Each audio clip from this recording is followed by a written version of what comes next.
this on my head? That's a good question. We are going to make some cool hats like this. We're doing lots of cool stuff as we're going to be learning about plants and gardens. And this is a very special hat that does some very special things. And you are going to make some of these hats. Each person's going to make their own. We're going to work together to do that. But before you can make your own hat, you've got to answer some questions for me. We're going to learn about plants, but I need to see what you already know. And before I even start, we're going to learn about what you know about you. So here's my first question for you. What is something that you need to be able to live? You've got a piece of paper in front of you. On the top of that page that has your name on it, I want you to write people need. Okay, I'm going to give you less than 1 minute. I want you to write down everything that you can think about in this list here of what people need to be able to live. Who's willing to do something kind of weird as a first step? Can I have you come help me?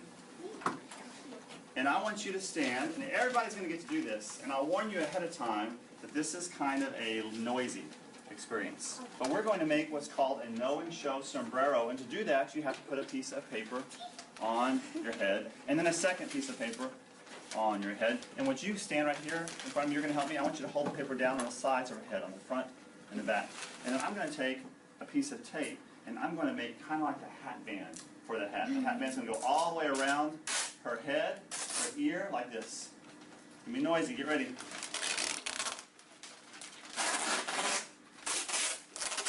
And then we're going to cut it.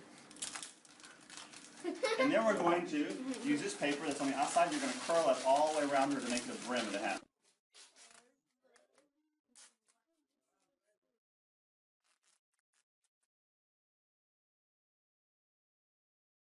This hat right now is just made of newspaper, but we're going to ask you to decorate it with something.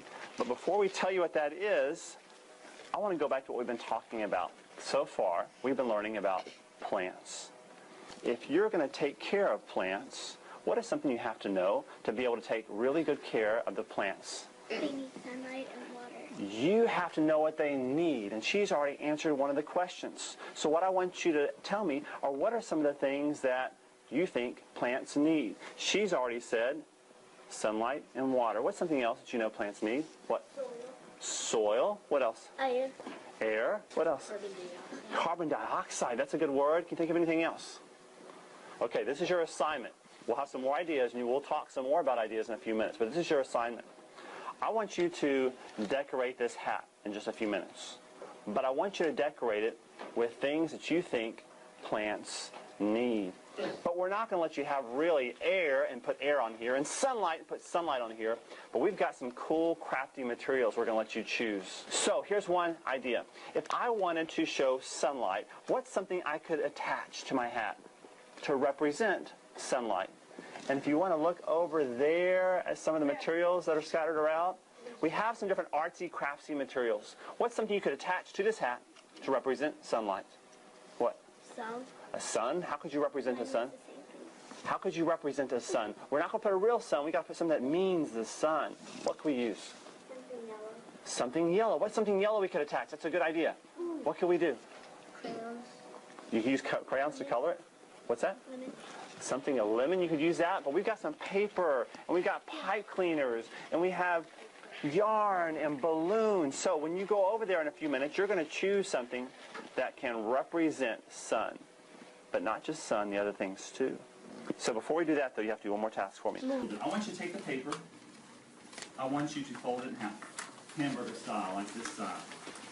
I want you to write in block letters, big capital letters, the word plants. And talk about them. Look where I'm writing it at.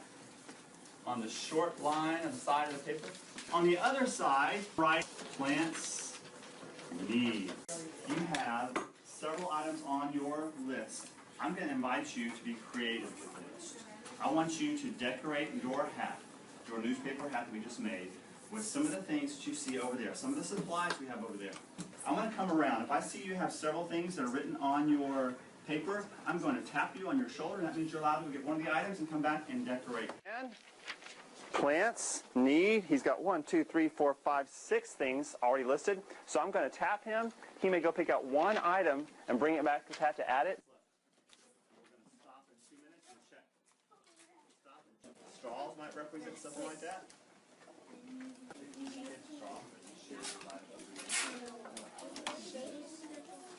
I need a couple of volunteers.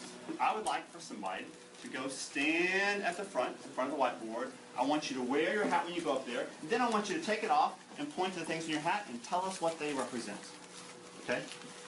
We'll start with you. So she's going to take her hat, she's going to put it on, she's going to wear it, she's going to model it up to the front, put it on your head. She's going to come up here, and then she's going to turn around and face us, taking her hat off, and she's going to show us what those items represent. This pipe cleaner represents sunlight. So she's got a rounded, kind of coiled yellow pipe cleaner represents sunlight. Excellent. What else? This represents water. Water. Excellent. What else? This bubble represents oxygen. Ooh, oxygen. Bubbles. Very good. And this also represents water. This is the sun. This is a cloud. Ooh. And the yarn is the air, and then the green is the grass. Excellent. Give her a hand. Good job. You get your piece of paper and you're going to write down some words. This word, plants, on your plant needs page.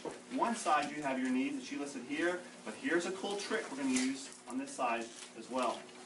Every letter of the word plants means something that plants need. The first one, plants have to have a place to grow.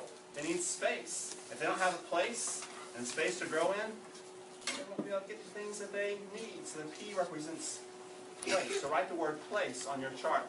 Out of the rest of the letters, you spell the word place. What is a word that L could represent? Somebody already has it. I saw on their chart.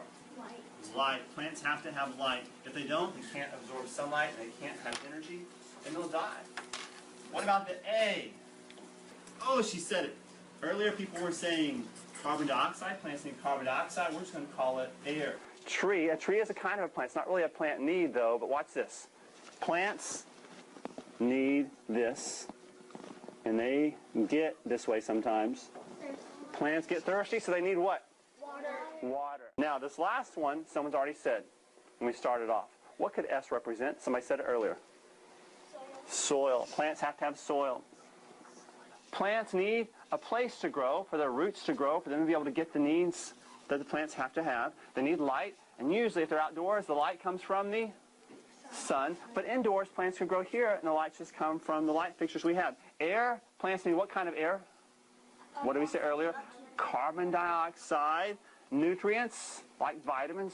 Sometimes we give our plants fertilizer. This means plants need water. And then finally, they have to have soil, something for the roots to be able to grow into. Why should we have to know the plant needs? Why is it important for us to understand what plants have to have for this? What? So he says he'll know how to take care of himself. If we're outside, picking a location to grow a garden, it's important to know these. So if I was going to grow a big garden, growing vegetables, could I grow them underneath a big shady tree? If I grow them under a shady tree, they're not going to have what? What need do they have? They're not going to have light. The sombrero is a great way to teach some basic concepts because once they've got the list down, it's a basic memorization list, they have to synthesize it in some abstract form and then communicate to the group. So it takes something that's kind of basic low-level learning and synthesizes it to a higher level thinking.